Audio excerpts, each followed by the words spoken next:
Today, I have 3 tips for acing your tech interview.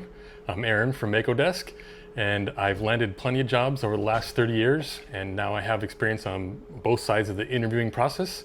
So let's go. The first one is you are probably going to be asked to take a test or a quiz, and these tests typically involve something technical. There's one very popular one. It's called the Predictive Index Cognitive Analysis, or PICA, It's 50 questions. You have 12 minutes to answer them.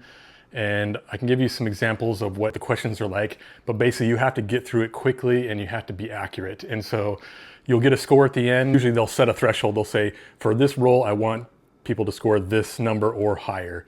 I've interviewed lots of candidates. The job I worked at was a consulting firm.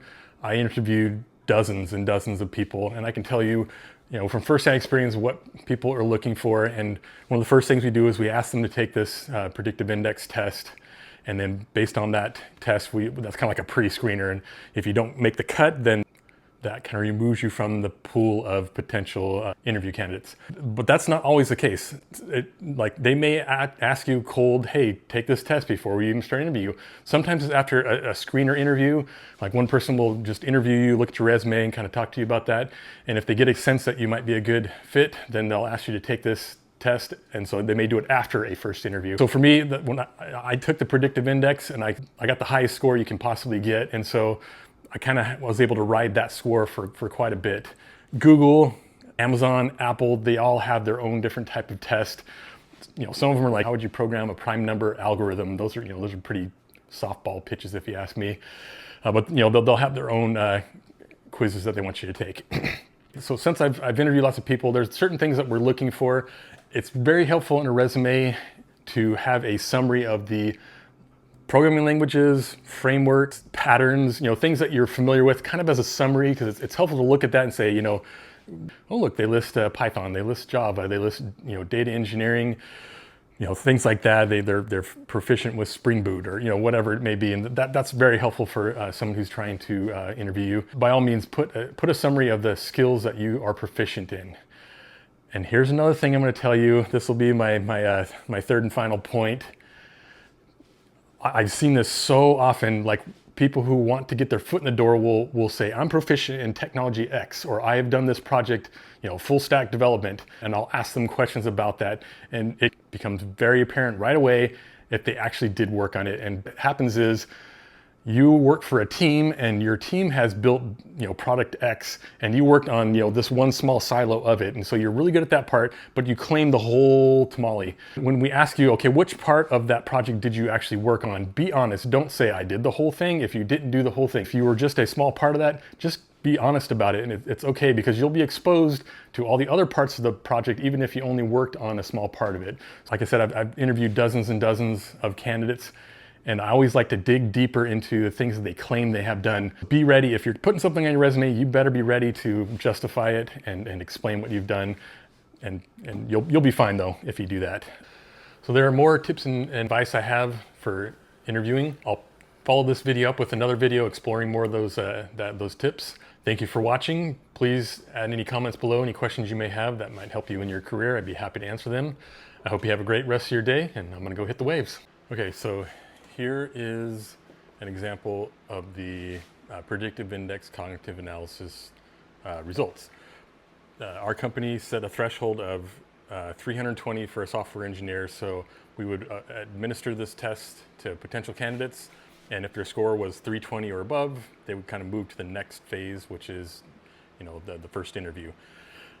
I will say this, that some people who scored like right around 320 were still really good engineers.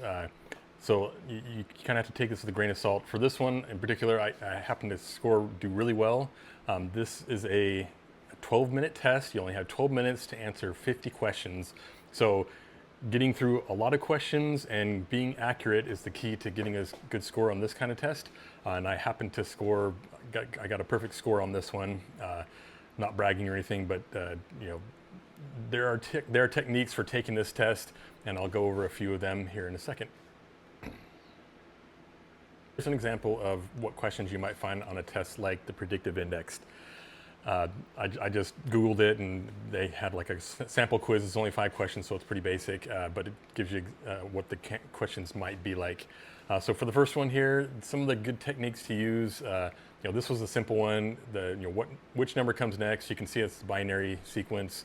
And what comes after 32 and 16 would be 8. That was pretty easy. The next one's a word problem. Word problems are harder because you have to actually do some reading, and then you have to distill it down to an actual math problem. At any rate, so you just kind of have to look at it and say, okay, 65 miles an hour for 2 hours, that's 130 miles. And then you could do the next one, that gets reduced by 20% for the last 3 hours. So 20% less of 65, and then you have to multiply that by 3. Anyways, 286 was the answer. Some of these, though, are pretty simple. Two of the answers, that's 4 multiple choice answers. 2 of them almost always seem a little bit out of boundaries. So you can reduce it down to a 50-50 chance if you just recognize which ones are out of the threshold. Next one there, 15 cups cost $720. How much would 3 cups cost? So first thing I did was I divided 15 by 3. That gave me 5. And then dividing 5 into 720, if you do the long division and you divide, the first one is 5 into 7 is 1. And right away, once you do that, just that first step, you can look at the answers, and there was only one answer that had the number 1, like 100. So it was 144. So I clicked 144 and moved on. I did not have to complete the whole long division. You can usually get to a certain point where you can see if the answer is going to be a certain one. This other one, the number 4, this is a pretty common one. It can be kind of tricky.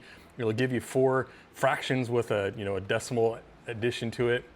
They all look about the same, and you just kind of have to use your best judgment. I don't really have a good helper for that one, other than it happened to be like 1/3 was the lowest fraction of all of them, and the number they were adding to, I just kind of ignored that anyways. And then this last one, this one was tough because I couldn't quite figure out what the sequence was. 1, 3, 12, 60, and it may be apparent to you what it was, but what I did was I looked at the answers because it wasn't apparent to me. I looked at the answers. 2 of them were less than 60, and in this sequence, every number is getting bigger, so I just dropped those off immediately. And the remaining 2 were 360 or 720, and just from looking at that, I would say, well, it's got to be 360. 720 seems too big of a jump, so I picked 360, and it happened to be right. So there are certain techniques you can use for tests like this.